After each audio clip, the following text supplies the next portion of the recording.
Bom, pessoal, vamos dar continuidade à nossa aula, né? Semana passada eu falei sobre um pouco dos modelos atômicos e hoje nós vamos dar continuidade. Aqui nós temos estudos sobre os modelos atômicos, né? E aqui um cronograma de tempo, né? Das pessoas que os estudiosos, os cientistas que foram evoluindo as suas teorias. Nós temos, antes de Cristo, né, o atomismo, que são o Aristóteles, Demócrito e Leucípio. Vou falar deles mais à frente. Aí após, né, anos depois de Cristo, nós temos as teorias, né, atômicas, que é de 1803 a 1913, que é do Dalton, Thomson, Rutherford e Bohr. Pronto, atomismo, né, que era o Leucípio, Aristóteles e Demócrito. O Aristóteles, ele criou pelas 4, né, teorias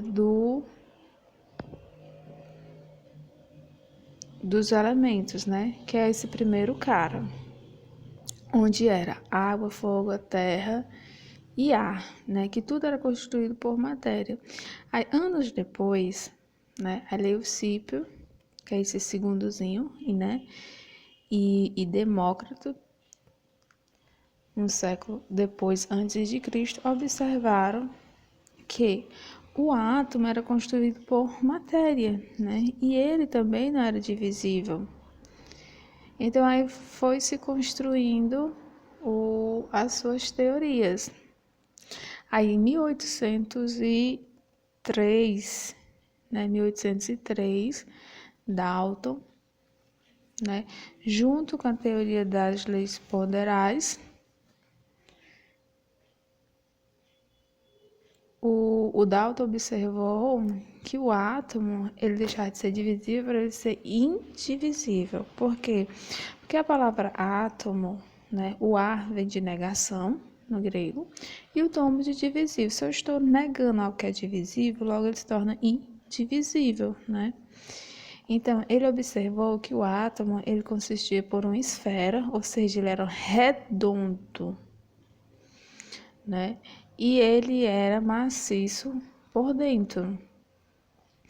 Então ficou muito conhecido o modelo de Dalton por uma bola de bilhar, como vocês estão vendo aí, essa bolinha escura, né?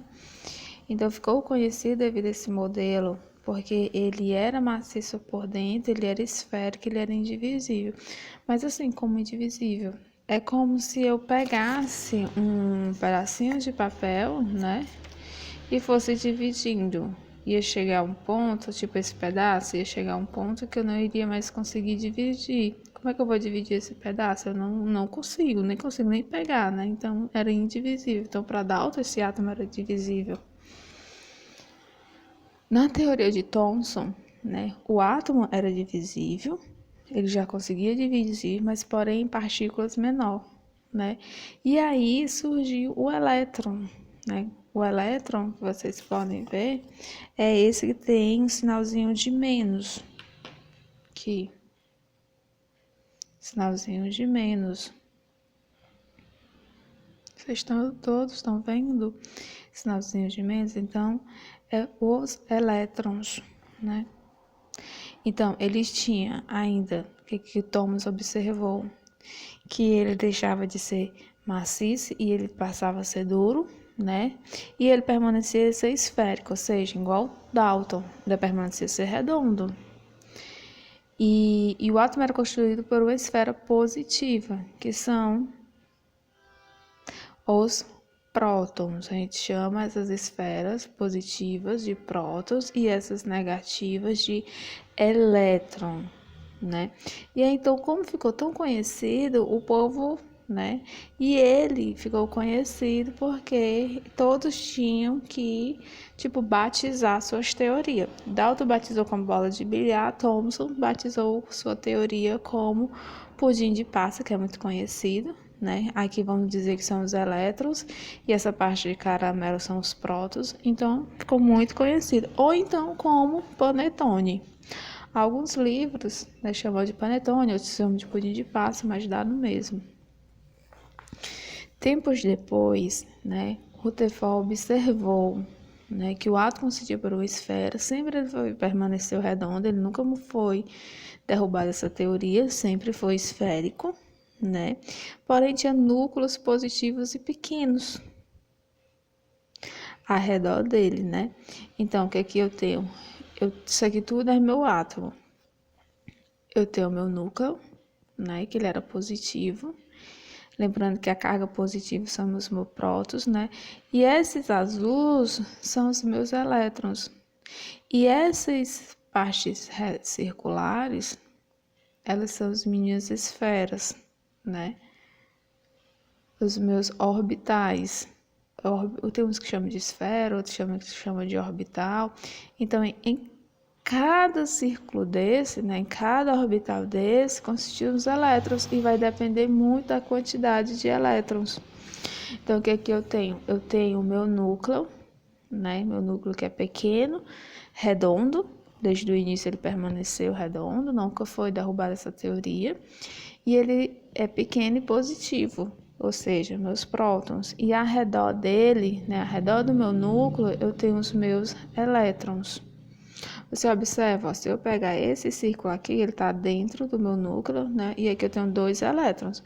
Aqui, da mesma forma, eu tenho mais 2 elétrons, mas você poderia ter mais, né?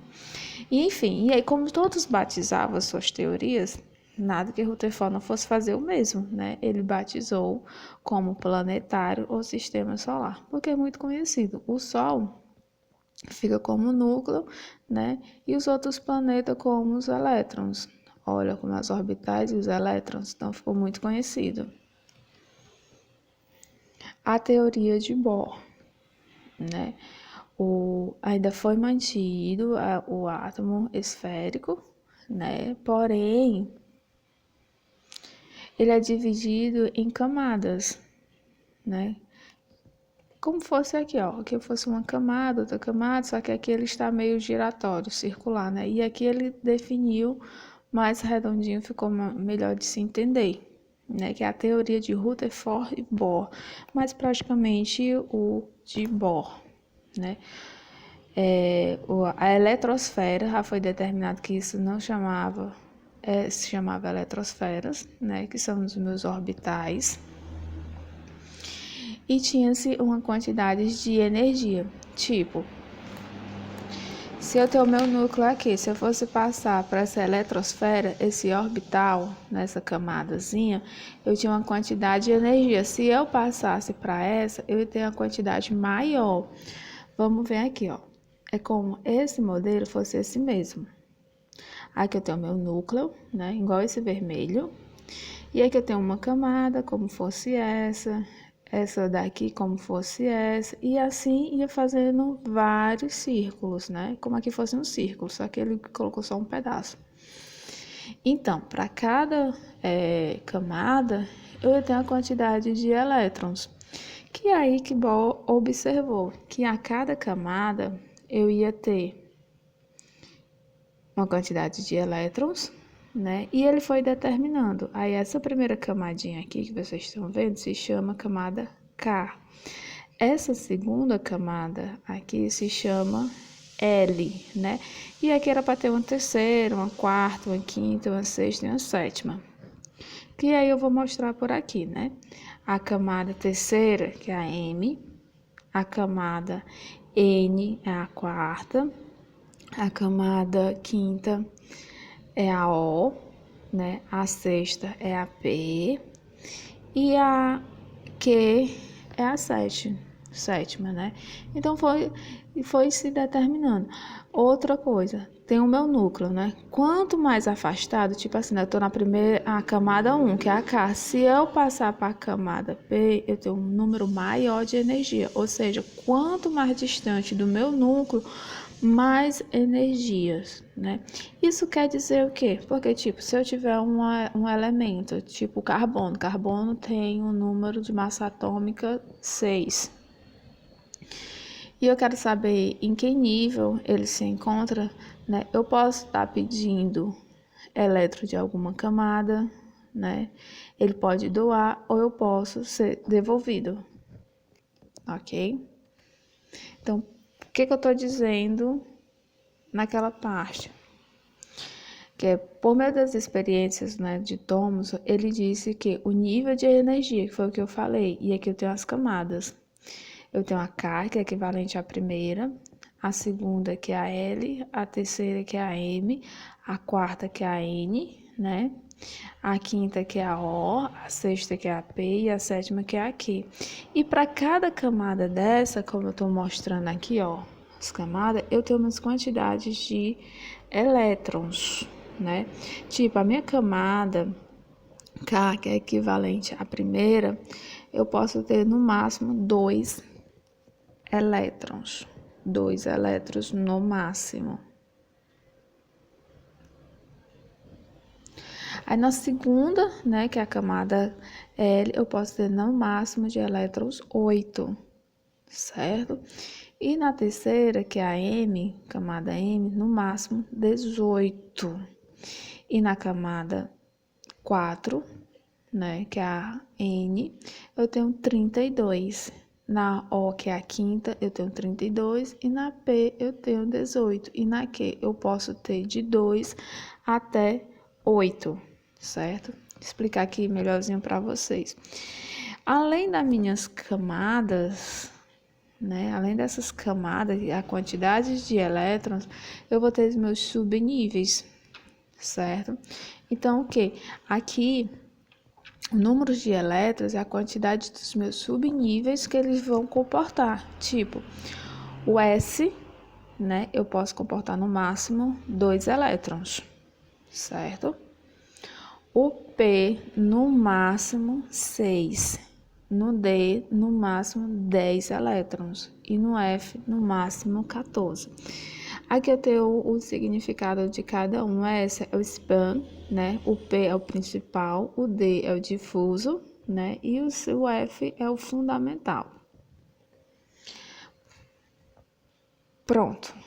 Eu vou dar uma parada e vou gravar o outro vídeo, só recapitulando.